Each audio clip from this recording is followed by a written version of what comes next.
வந்து பிரச்சாரத்தை ஆரம்பிச்சிருக்கீங்க. எப்படி இருக்கு? நம்ம பிரஸ் பீப்புள் எல்லாருமே இங்க இருந்தீங்க, நீங்களும் கவர் பண்ணீங்க.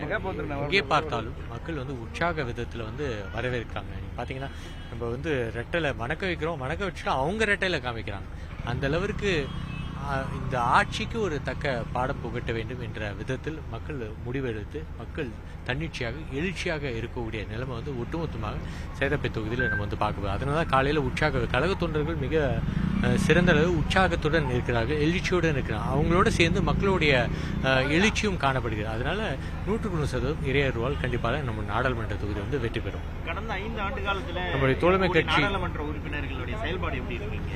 நான் தொடர்ந்து வந்து பார்த்தீங்கன்னா இந்த நாடாளுமன்ற வேட்பாளராக நான் அறிவிக்கப்படுவதற்கு ஒரு 1.5 மாதத்துக்கு முன்னாடி யார் இந்த தொகுதியில் அனைத்து இந்திய அண்ணா திராவிட முன்னேற்ற கழக நாடாளுமன்ற வேட்பாளராக அறிவிக்கப்பட்டாலும் அவங்களுக்கு உபயோகரமாக இருக்க வேண்டும் என்பதற்காக தான் திமுக தென்சென்னை எம்பி நம் தென்சென்னை தொகுதிக்கும் மக்களுக்கும் செய்த துரோகங்கள் ஒரு ஹேஷ்டேக் உருவாக்கி சமூக வலைத்தளங்களில் தொடர்ந்து கிட்டத்தட்ட 15 வீடியோ பொறுத்தவரை அப்லோட் செஞ்சுருக்கோம்.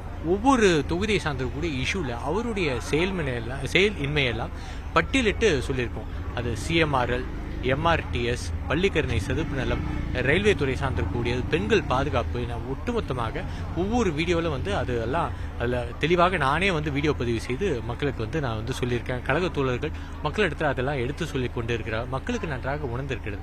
கடந்த 5 ஆண்டு காலமாக இந்த திராவிட முன்னேற்ற கழக நாடாளுமன்ற உறுப்பினர் எந்த நடவடிக்கையும் அவருடைய காலகட்டத்தில் செய்யல. மக்கள் அவர் வந்து சென்று சந்திக்கல. இதனால என்ன ஆச்சுன்னா நீங்களே பார்க்குறீங்க, எங்கே பார்த்தாலும் உற்சாக வரவேற்பு அனைத்து இந்திய அண்ணா திராவிட முன்னேற்ற கழக நாடாளுமன்ற வேட்பாளருக்கு இருக்குது.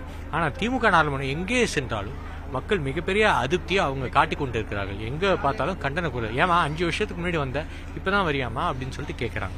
இப்படி வந்து ஒரு மோசமான செயல்பாடு, மக்களை பார்க்காத விதத்தில் அவருடைய செயல்பாடு, இதெல்லாம் மக்களுக்கு நன்றாக தெரிந்திருக்கிறது.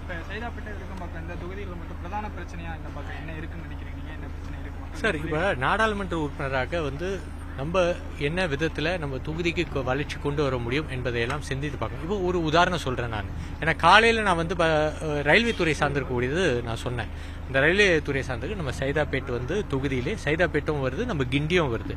இந்த 2 ரயில்வே ஸ்டேஷனுக்கும் குறிப்பாக வேலை நேரங்களில் ரயில் இப்போ நம்ம கூட்ட நெரிசல் அதிகமாக இருக்கும். வேலை நேரங்களில் ரயிலிலிருந்து இருபுறமும் இறங்குவதற்கு டபுள் டிஸ்சார்ஜ் பிளாட்ஃபார்ம் அமைக்கப்பட வேண்டும் என்பதற்காக நாடாளுமன்றத்தில் குரல் கொடுத்து மத்திய அமைச்சரெல்லாம் சந்தித்து நடவடிக்கை எடுத்து நம்ம சைதாபேட் ஸ்டேஷனுக்கு 9 கோடி ரூபாய் மதிப்பீட்டில் பெற்ற, நம்ம கிண்டியில் இருக்க ஸ்டேஷனுக்கு கிட்டத்தட்ட ஒரு 10 கோடி ரூபாய் மதிப்பீட்டில் நிதியை பெற்று நான் நாடாளுமன்ற உறுப்பினராக இருக்கும்போது அதுக்கு அடிக்கல் நாட்டப்பட்டு பொதுமக்கள் பயன்பாட்டுக்கு திறந்து வைக்கப்பட்டது.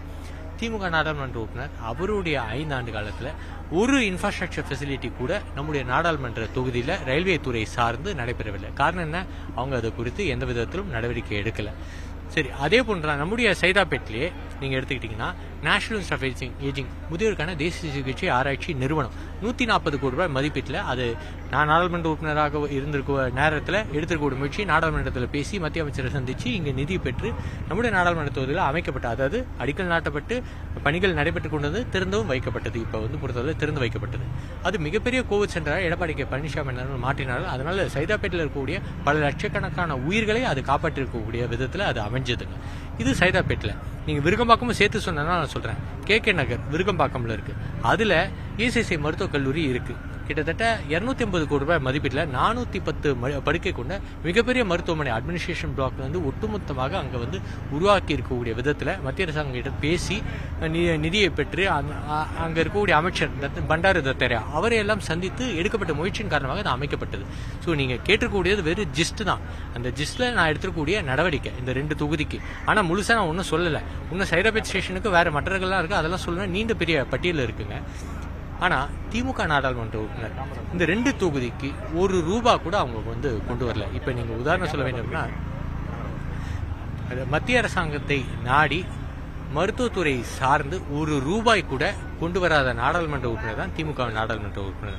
இப்போ கே நகருக்கு நாங்கள் தான் கொண்டு வரணும்னு சொல்கிறோம், நேஷனல் இன்ஸ்டிடியூட் ஆஃப் ஏஜிங்க்கு நடவடிக்கை எடுத்துன்னு சொல்கிறோம். அவங்க எந்தவித நடவடிக்கையும் நீங்கள் சொல்லக்கூடிய 2 சட்டமன்ற தொகுதிக்கு அவங்க செய்யவே இல்லைங்க.